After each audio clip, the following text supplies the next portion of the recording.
Hello friends, welcome to for आपकी success. Friends, आज की इस वीडियो में मैं पॉलिटिकल साइंस से रिलेटेड 25 क्वेश्चंस को लेकर आई हूँ। अगर आप बिहार दरोगा मेंस की तैयारी कर रहे हैं तो आपके लिए ये क्वेश्चंस बहुत ही हेल्पफुल होने वाला है। तो चलिए आज के हम क्वेश्चंस को स्टार्ट करते हैं। हमारा फर्स्ट क्वेश्चन है, संघीय सरकार के राजपत्रित अधिकारों को निम्नलिखित में से कौन नियुक्त और बर्खास्त कर सकता है? तो हमारा इसका ऑप्शन आंसर होगा, इसका सही आंसर होगा ऑप्शन ए, यानी भारत के राष्ट्रपति ही संघीय सरकार के राजपत्रित अधिकारों को नियुक्त और बर्खास्त कर सकते हैं। हमारा नेक्स्ट क्वेश्चन है, क्वेश्चन नंबर 2, राष्ट्रपति संघ का कोई भी कार्य निम्नलिखित में से किस प्रकार से राज्य सरकार को सौंपा जा सकता है? तो इसका सही आंसर होगा ऑप्शन सी, यानी राज्य सरकार के परामर्श से। यानी किसके परामर्श से राष्ट्रपति संघ का कोई भी कार्य निम्नलिखित को सौंपा जा सकता है। हमारा नेक्स्ट क्वेश्चन है, क्वेश्चन नंबर 3, राष्ट्रपति मंत्री परिषद के सदस्यों को कैसे बर्खास्त कर सकते हैं? तो इसका सही आंसर होगा ऑप्शन सी, यानी प्रधानमंत्री की सिफारिश से। प्रधानमंत्री की सिफारिश से ही राष्ट्रपति मंत्रिपरिषद को बर्खास्त कर सकते हैं। हमारा नेक्स्ट क्वेश्चन है, क्वेश्चन नंबर 4, राष्ट्रपति निम्नलिखित में से किस कोष से किसी अप्रत्याशित खर्च के लिए धन दे सकता है?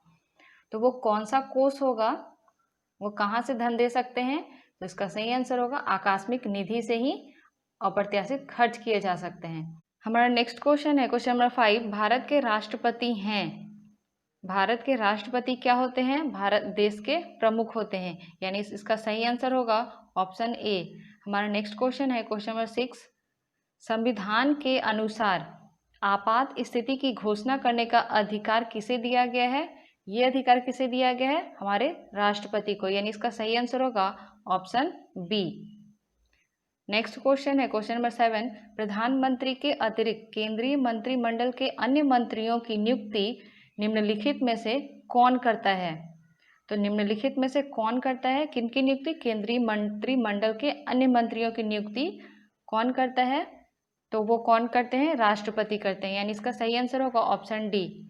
हमारा नेक्स्ट क्वेश्चन है, भारत के उपराष्ट्रपति के पदेन अध्यक्ष भी हैं।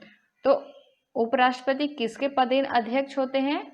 तो वो होते हैं राज्यसभा के, यानी इसका सही आंसर होगा ऑप्शन बी। नेक्स्ट क्वेश्चन है, भारत के राष्ट्रपति पद पर निर्वाचित होने की न्यूनतम आयु सीमा क्या है? न्यूनतम आयु सीमा क्या है राष्ट्रपति पद के लिए? तो वो है 35 वर्ष, यानी इसका आंसर होगा ऑप्शन बी।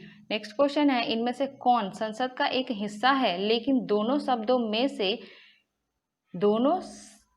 में से किसी का सदस्य नहीं है? तो इसका सही आंसर होगा ऑप्शन सी, भारत के राष्ट्रपति। हमारा नेक्स्ट क्वेश्चन है, क्वेश्चन नंबर 11, निम्नलिखित में से किसने सबसे कम समय के लिए भारत के राष्ट्रपति के रूप में कार्य किया है? सबसे कम समय के लिए किसने किया है? तो इसका सही आंसर होगा ऑप्शन डी, यानी जाकिर हुसैन।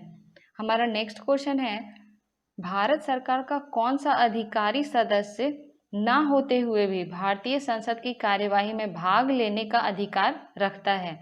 तो वो कौन है? भारत के अटॉर्नी जनरल, यानी हमारा सही आंसर होगा ऑप्शन बी। नेक्स्ट क्वेश्चन है, भारत के राष्ट्रपति किसकी सलाह पर किसी राज्य के राज्यपाल की नियुक्ति करते हैं? यानी राष्ट्रपति को किसकी सलाह चाहिए राज्यपाल की नियुक्ति करने के लिए? तो इसका सही आंसर होगा भारत की प्रधानमंत्री, यानी प्रधानमंत्री के सलाह पे ही राष्ट्रपति किसी राज्य के राज्यपाल की नियुक्ति करते हैं। हमारा नेक्स्ट क्वेश्चन है, क्वेश्चन नंबर 14, सभा के सदस्यों के लिए न्यूनतम आयु क्या है? सभा के सदस्यों के लिए न्यूनतम आयु क्या निर्धारित की गई है? तो वो न्यूनतम आयु होती है, न्यूनतम आयु क्या निर्धारित की गई है? 30 वर्ष। हमारा नेक्स्ट क्वेश्चन है, क्वेश्चन नंबर 15, भारत का राष्ट्रपति लोकसभा का कार्यकाल पूरा करने से पहले भंग कर सकता है, यानी किसकी सलाह पे भंग कर सकता है? तो वो भंग कर सकते हैं प्रधानमंत्री की सलाह पर। राष्ट्रपति किसको? लोकसभा का कार्यकाल। हमारा नेक्स्ट क्वेश्चन है, क्वेश्चन नंबर 16, संघीय संसद की संयुक्त बैठक किस लिए बुलाई जा सकती है? यानी इसका क्या कारण हो सकता है संयुक्त बैठक बुलाने का? तो इसका कारण हो सकता है किसी गैर वित्तीय विधेयक पर दोनों सदनों में गतिरोध का समाधान के लिए, यानी उनके विधेयक पर दोनों सदनों में अगर गतिरोध होता है, कोई प्रॉब्लम होता है, तो उसके समाधान के लिए संयुक्त बैठक को बुलाया जाता है। हमारा नेक्स्ट क्वेश्चन है क्वेश्चन नंबर 17, निम्नलिखित में से कौन यह तय करता है कि कोई विशेष विधेयक धन विधेयक है या नहीं? तो यह अधिकार किसे दिया गया है? यह अधिकार दिया गया है लोकसभा अध्यक्ष को, यानी इसका सही आंसर होगा ऑप्शन बी। हमारा नेक्स्ट क्वेश्चन है, निम्नलिखित में से किस गैर संसद सदस्य को संसद को संबोधित करने का अधिकार है? तो वो क्या होगा? गैर संसद सदस्य है, किसे अधिकार यह दिया गया है? यह अधिकार दिया गया है भारत के महान्यायवादी को, यानी इसका सही आंसर होगा ऑप्शन ए। हमारा नेक्स्ट क्वेश्चन है क्वेश्चन नंबर 19, वित्त आयोग का गठन कितनी अवधि के लिए होता है? यानी इसका टाइम क्या दिया गया है वित्त आयोग के गठन का? 5 वर्ष, यानी इसका सही आंसर होगा ऑप्शन सी। नेक्स्ट क्वेश्चन है क्वेश्चन नंबर 20, निम्न श्रेणियों में से किसके विधेयक केवल लोकसभा में ही प्रारंभ किए जा सकते हैं? यानी कोई ऐसा विधेयक है जिसको केवल लोकसभा में ही प्रारंभ किया जा सकता है, वो कौन सा विधेयक है? वो है क्या? वित्त विधेयक, यानी इसका सही आंसर होगा ऑप्शन सी। हमारा नेक्स्ट क्वेश्चन है, लोकसभा में कोई भी धन विधेयक निम्न में से किसकी पूर्व अनुमति के बिना प्रस्तुत नहीं किया जा सकता है? यानी किसकी अनुमति के बिना प्रस्तुत नहीं किया जा सकता है? वह राष्ट्रपति की अनुमति के बिना प्रस्तुत नहीं किया जा सकता, यानी इसका सही आंसर होगा ऑप्शन बी। हमारा नेक्स्ट क्वेश्चन है 22, भारत के किस राज्य ने सबसे ज्यादा प्रधानमंत्री दिए हैं? यहाँ मिस्टेक हो गया, यहाँ प्रधानमंत्री ना होकर क्या होगा? उप